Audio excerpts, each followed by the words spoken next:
Welcome to a conversation about free speech in America, brought to you by the Free Speech Center at Middle Tennessee State University. And today we're going to have an interesting discussion with a man whose name is on a Supreme Court case, which is no small thing. He's a musician. He leads a band called the Slants, and we're delighted to have Simon Tam with us. Welcome. Thank you so much for having me. You know, I was thinking about that. Your name is on this pivotal First Amendment case, and the only other musician I can think of, any only other band, is Two Live Crew. Yeah. That's pretty, you know. Luke Skywalker. Yeah, that's right. Yeah, exactly right. So it's high cotton, and it's something that you can always, you'll always be able to talk about. That alone should get you into the Rock and Roll Hall of Fame. I would much rather be in there for the music, though. Okay. Well, speaking of the music, tell us about the Slants. You've been around a bit, and I mean, I hear comparisons most recently like to the Killers, but there are other things going on in there. Can you talk about your music? Sure. I mean, it's mostly influenced by 80s synth pop music, American and British music, so groups like Depeche Mode, The Cure, New Order, but certainly we try and put some modern rock and pop vibe into it, which is why oftentimes people compare us to kind of early albums by The Killers. Right. And it's something that I believe represents the era of music that I kind of grew up in.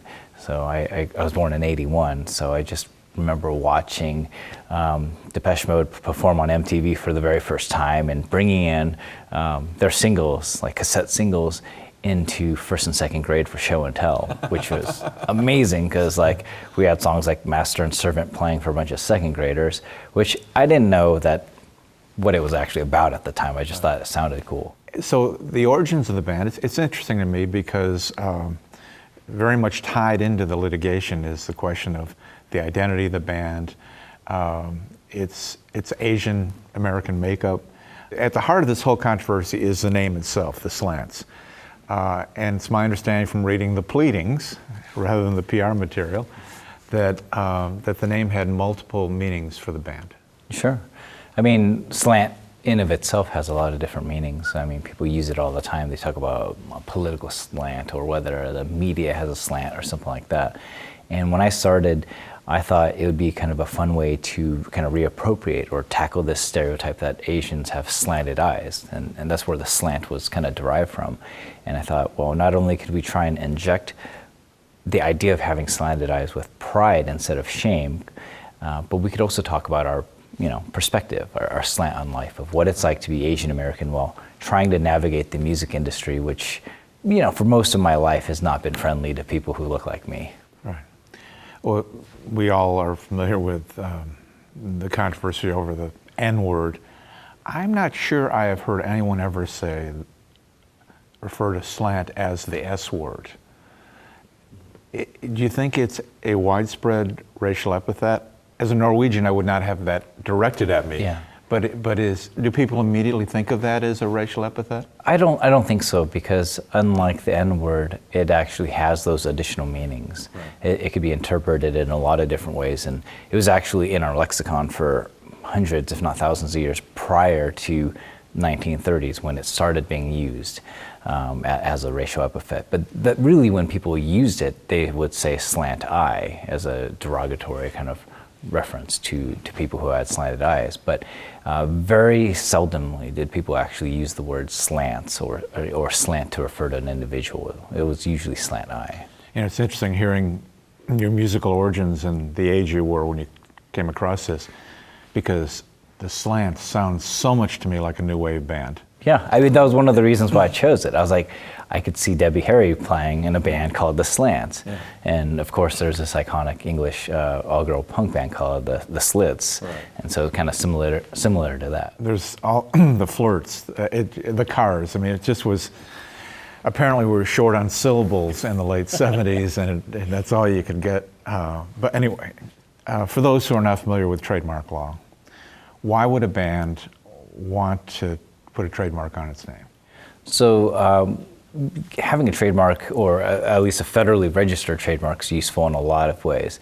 Number one, it helps prevent confusion in the marketplace because you don't want a bunch of bands out there with the same name. And we've actually seen a lot of famous musicians run into this issue. For example, after Slash left Guns N' Roses, he started a band called Snake Pit. But there was already an LA band called Snake Pit with the trademark rights, so he had to change it to Slash's Snake Pit. Otherwise, he would have been sued. Even the TV show Rockstar that didn't survive very long, they wanted to call the band Supernova, but then there was another band called Supernova, so they had to call them Rockstar Supernova to distinguish themselves. I mean, being able to protect your identity is really important because you want to stand out in the marketplace, and you also want to have the same rights to prevent other people from, ripping you off in terms of like publishing or creating things with that same name, T-shirts, merchandise, or even holding a concert. I mean, we can imagine if someone like were to advertise a concert with like U2, but it's not actually anyone from U2, it would be problematic. Yeah. To your knowledge, is there another Slants out there? Not at the moment that I know. And there never will be now. When I first started, there were. About a year after we started, and we started kind of getting radio play, and we were on some headlines, 2 bands popped up. One was in Denver, Colorado, another in Tucson, Arizona, both calling themselves the Slants. And actually, some of our fans bought tickets to the wrong band, thinking it was us, and they couldn't actually get their money back, which is something that eventually circled back when I met an IP attorney. I was like, hey, so this thing happened, what do you think? And that's why he was saying, you should get a registered trademark. Yeah. So you go ahead and pursue that process. It involves a lot of paperwork, a modest fee, and then government action. But the government action doesn't come. They actually turn you down and say, you cannot trademark the Slants. What was their justification? They said that our name was disparaging to persons of Asian descent. So they're citing an old 1939 law that says you can't register trademarks that are considered scandalous, immoral, or disparaging. But it's not what anyone considers to be disparaging. They have to find what's called a substantial composite of the reference group. So in this case, a whole lot of Asian Americans have to be upset by the name. The problem is they didn't find a single one. They relied on urbandictionary.com. They relied on photos of Miley Cyrus, and eventually they even used a site called asianjokes.com, but they didn't actually find Asian groups who were upset by our name. All right. So, I mean, it's a bureaucracy. It's not like there's anybody in an office cubicle in Washington, D.C. who's determined to deprive you of your creative outlet, but it's the way the system works, that government writes down the rules and then people enforce them kind of blind, and without thought. In your case, this was truly expression. There's a point to you naming the band this, and your position is that we have a right to call our band whatever name we want to. A lot of people get treated in a disappointing manner by the U.S. government, the U.S. Patent and Trademark Office. They don't all take the case to the U.S. Supreme Court. No. I'm curious about that dynamic. It's like you get the bad news in the mail. What makes you decide you're going to fight this one? Well, originally, we just thought, oh, this is a simple misunderstanding. That guy doesn't get it. But if we explain and if we provide evidence and legal declarations from our community, that they will be swayed and they'll give it to us. That's how we originally pursued it. We're like, no reasonable person could look at all this evidence, look at every single Asian American newspaper, blog, magazine, and TV show in the country supports us. We're doing all these festivals. It would be unreasonable to think that our community was deeply offended by our name because we're so involved with our community. Right. So we sent all this in, and the trademark office is like, that's not good enough. And in fact, my attorney calls up the examiner off the record to try and talk about it. I'm like, hey, what's going on? What do we need to do? And he's just like, honestly, it's coming from above. They want to avoid a political controversy, so you're going to have to get a dictionary expert, you're going to have to get an independent national survey. They wanted to load us up with all of these requirements that were quite expensive and quite impossible for most people, especially someone in a band to acquire. They thought we would never be able to get all those things, and they give us a 6-month deadline. At that point, it became about the principle. And my attorney actually had this great mentor, Keith Aoki, who's this renowned civil rights scholar and legendary attorney who really fought for marginalized communities. And he's like, tell Simon it's bigger than the band. It's a lot more important. So, this basically provided fuel for this. And we eventually got people who are really very, very generous, dictionary experts, independent national surveys. Numerous people wrote in, and we sent all of this in, and the government said, it's not good enough. So I'm curious, unless I missed your multi-platinum album, you're a member of a band, typically you don't have the resources to take a case to the U.S. Supreme Court. Who paid the bills? I paid the bills. I mean, I will say that the lawyers that I worked with were very generous in that they did the work pro bono.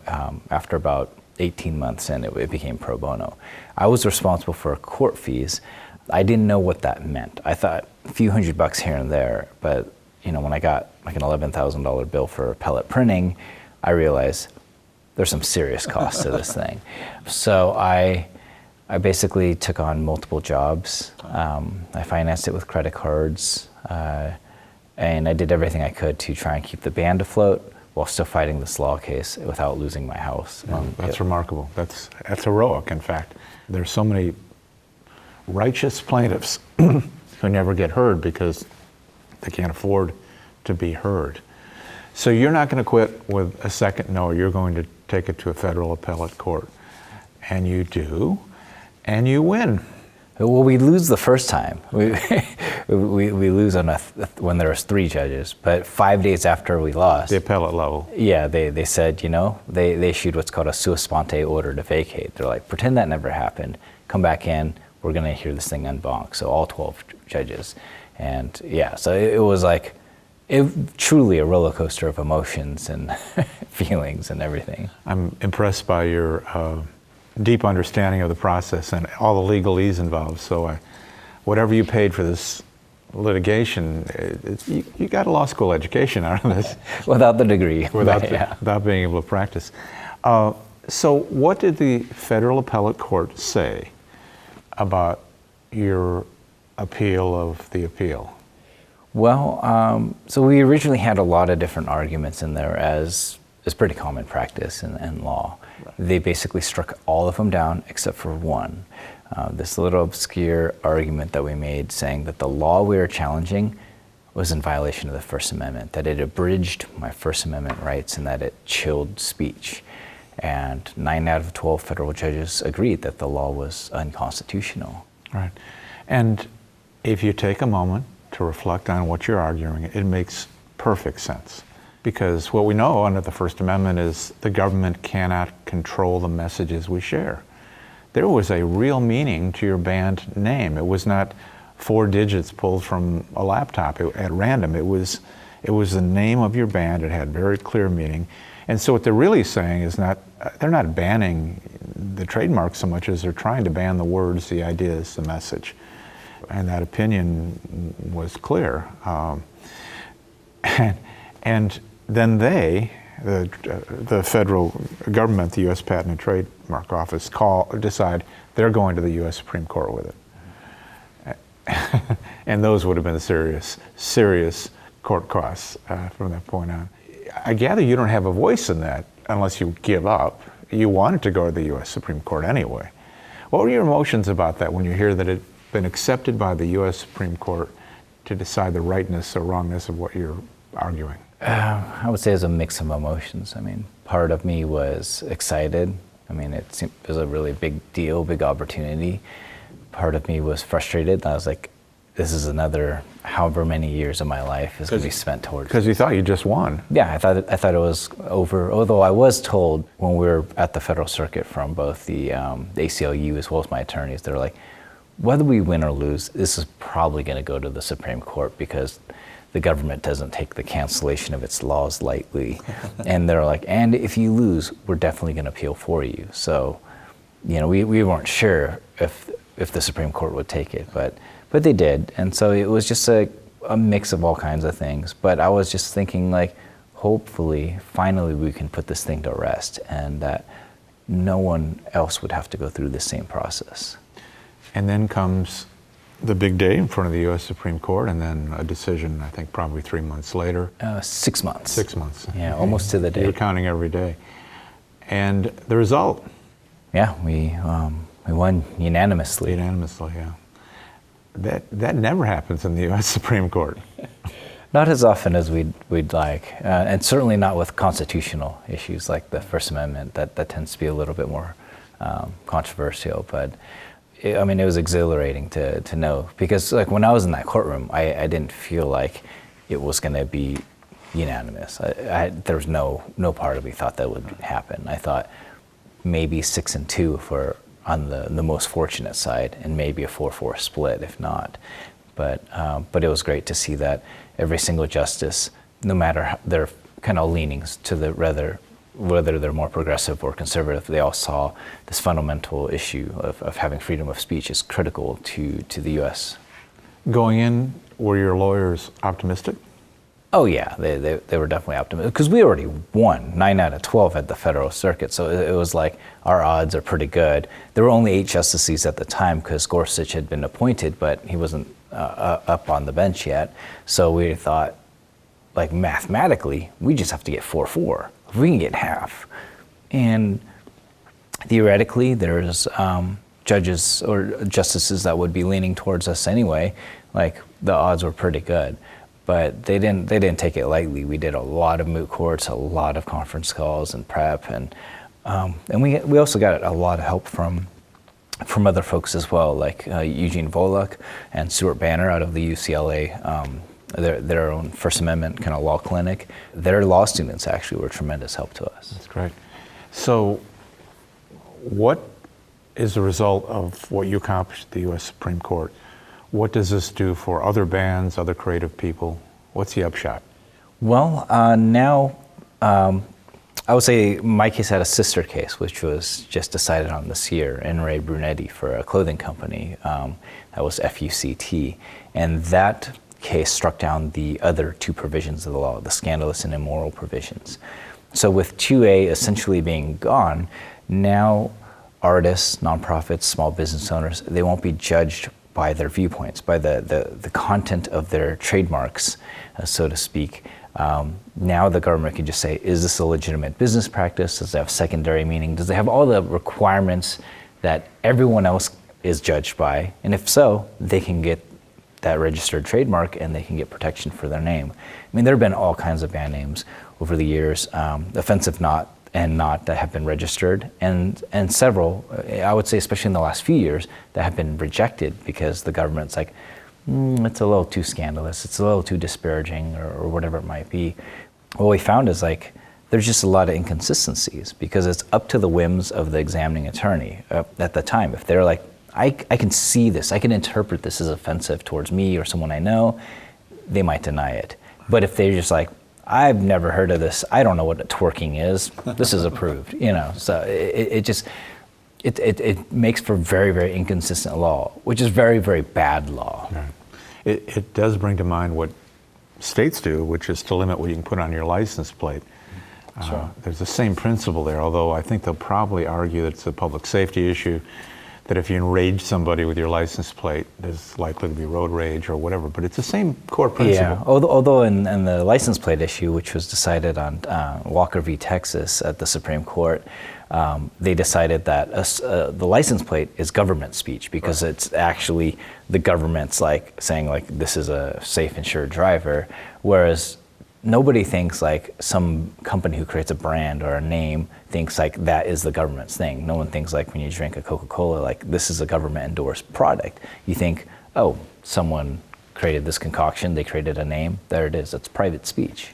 I think they made that argument at one of the levels of the pleading, simply that it was a product of government, but that went nowhere. Yeah, the government tried to convince the court system that trademarks are government speech. Right. They're like, well, there's that official circle with an R in it. I'm like, if you're not an attorney, most people don't know the difference between a TM and a circle R anyway. Like, it's not going to make a difference.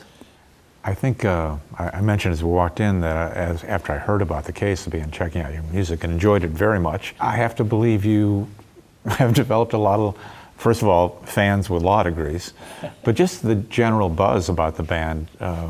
It's not a recommended promotional strategy, but at least some people have to be turned on to your songs that had not been before. Yeah, I mean, the way I see it, for a long time it frustrated me because I'm like, we should be here on the merits of our music, not because of this case, not because of some so-called controversy or anything like that. It should be about this. But then I realized it doesn't matter what door they come in, as long as they're there. And if they appreciate our art, they appreciate our activism or what we stand for, then I'm in gratitude that they're giving us their attention, that they're supporting our music or our concerts or whatever it is that they choose to support us with.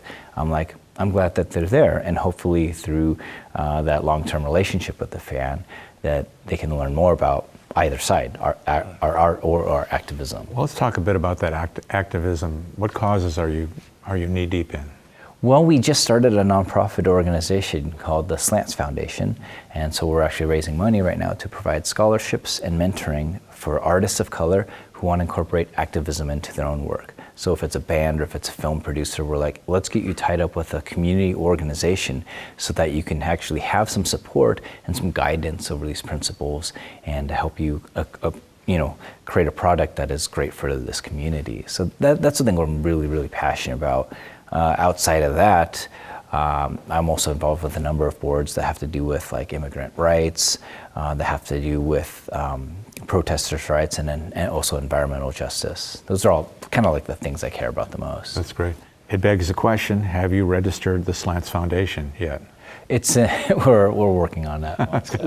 I sent a note to my attorneys, and so they're working on it. So what's funny is like you would think those things would be a given, especially like the Supreme Court case, but almost a year after we had won, they didn't actually mail me the official paperwork.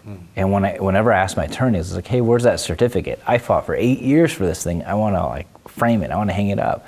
They kept telling me that the government said it was being delayed due to special handling, or this trademark required special handling. And I'm like, are you kidding me? So I actually just went to the government website, the USPTO website, and I paid the fee, because anyone can actually request copies of a registered trademark. And so I just did it as an ordinary person, and I got it in the mail. Congratulations. You finally graduated high school. Here's your document. Exactly. That's fascinating.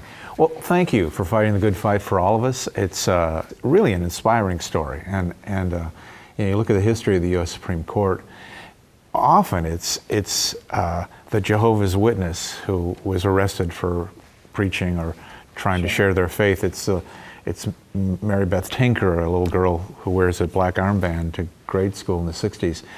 It's not high-powered corporations that change the world. It's individuals with courage and commitment, and you have both. So thank you for that, and thank you for the terrific conversation today. Thank you so much. Our guest has been Simon Tam. Check out the Slants, their music, and the Slants Foundation, and best of luck with all those projects. Thank you.